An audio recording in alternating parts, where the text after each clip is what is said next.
Hello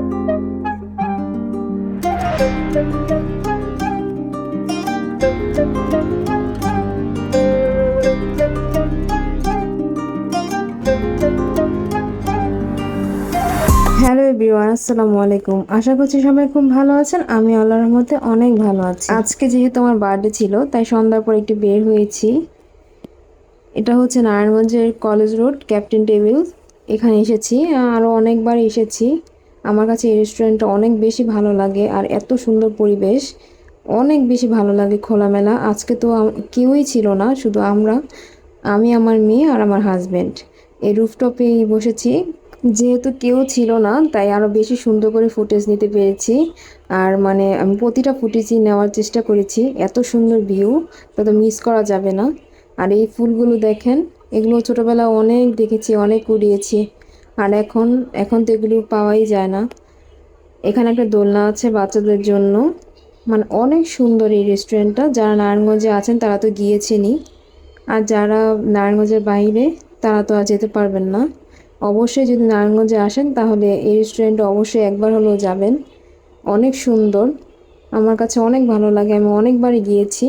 আর আমার মেয়ে তো মানে এই রেস্টুরেন্টে আসলে মনে হয় যে ওর নিজের বাড়িতে এসেছি এরকম অবস্থা। মানে কি রেখে কি করবে, আর এত দৌড়াদৌড়ি, সবার সাথে এত ফ্রেন্ডলি। আর রেস্টুরেন্টের ভাইয়ারাও অনেক আন্তরিক, অনেক ফ্রেন্ডলি, আর তাদের বিহেভিয়ার এত ভালো। আর আমার মেয়ে এখানে বসে বসে দোল খাচ্ছে, একবার ওঠে একবার বসে। আমি আবারও ফুটেজ নিলাম। আমার কাছে তো অনেক ভালো লাগে, তাদের লাইটিংগুলো এত বেশি জোস, কিছুই বলার নেই, অনেক সুন্দর। আর আমার মেয়ে এই তো এত দুষ্টামানি করছে, আমি ডাক দিয়েছি তাও আসতে চায় না, জোর করে নিয়ে এসেছি। কখনোই একটা ভালোভাবে ছবি তুলতে দিবে না, আর ভিডিও তো করবেই না। যতটুকু করি আমি অনেক কষ্ট করেই করি। আর এই তো খাবার এসে পড়েছে। আমি একটা প্লেটার নিয়েছিলাম, আর একটা রাইস বল নিয়েছিলাম, আর ড্রিঙ্কস নিয়েছিলাম। এইটা ছিল বারবিকিউ চিকেন মশলা রাইস বল, আর এটা হচ্ছে প্লেটার একটা। তো আমার কাছে অনেক ভালোই লেগেছে খাবারটা।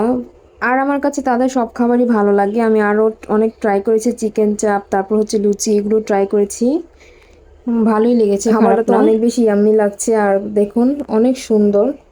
আর যে জিনিস দেখতে ভালো লাগে অবশ্যই সেটা খেতেও অনেক মজার। আমার হাজব্যান্ডও ট্রাই করেছে, বললো যে অনেক বেশি মজার। আর তার কাছে ও রেস্টুরেন্টটা অনেক বেশি ভালো লেগেছে, খোলামেলা পরিবেশ, অনেক সুন্দর। সে বলেছে আবার যাবে। সে কিন্তু কখনোই যেতে চায় না, কিন্তু এখন সে নাকি আবার যাবে। আর এই কলেজের কথা কি আর বলবো, সব আমার স্মৃতি এখানে জড়ানো। আমি তো আমার ভার্সিটি দেখে এমন মনে হচ্ছে আমি ইমোশনাল হয়ে যাচ্ছি, এরকম অবস্থা। আমার সারাটা মানে পড়ালেখা জগতে সারা দিনের অর্ধেক সময় কেটে যেত এই college road, coaching, varsity, class, মানে সব কিছু মিলিয়েই। এতদিন পরে দেখলাম, আমার তো অনেক মানে খারাপ লাগছে। একদিক দিয়ে ভালোও লাগছে, আবার খারাপও লাগছে। আগের দিনে ফিরে যেতে মন চাচ্ছে। কি আর বলবো, এটাই তো মেনে নিতে হবে, এটাই তো বাস্তবতা। এই তো খানপুর চলে আসলাম চা খেতে। এটা নাকি তান্দুরি চা, মানে এই ফার্স্ট ট্রাই করেছি। যেহেতু আমি চা লাভার, আমার দুধ চা ছাড়া কোনো চাই ভালো লাগে না। এই চাটা ট্রাই করে মানে আমি পুরো টাকাটাই পানিতে ফেলে দিয়ে আসলাম। মানে একটু তো মজা না। আর এক কাপ চায়ের দাম 50 টাকা। এর থেকে তো টঙের দোকানের চা অনেক বেশি মজা ছিল। আমি মানে পুরো টাকাটাই হচ্ছে পানিতে ফেলে দিয়ে এসেছি। আর কেক নেওয়ার জন্য কেক শপে এসেছি। এই কেকের শপটা নতুন দিয়েছে। এখানে অনেক ধরনের আইটেম ছিল, অনেক পেস্ট্রি কেক ছিল, স্ট্রবেরি, তারপরে আমেরিকান চকলেট মাফিন, মানে অনেক কেকের ভেরিয়েশন ছিল। আর এখানে আমার কাছে অনেক ভালো লেগেছে কি, এখানে হাফ কেজি এরকম করে তারা সেল করে। আমার কাছে এই কেকটা অনেক বেশি ভালো লেগেছে, রেড ভেলভেটের। আর এই কেকটা আমি নিয়েছি এই তো সকালে বা বিকেলে চা দিয়ে খাওয়ার জন্য। আজকের ভিডিওটা এই পর্যন্তই। আল্লাহ হাফিজ।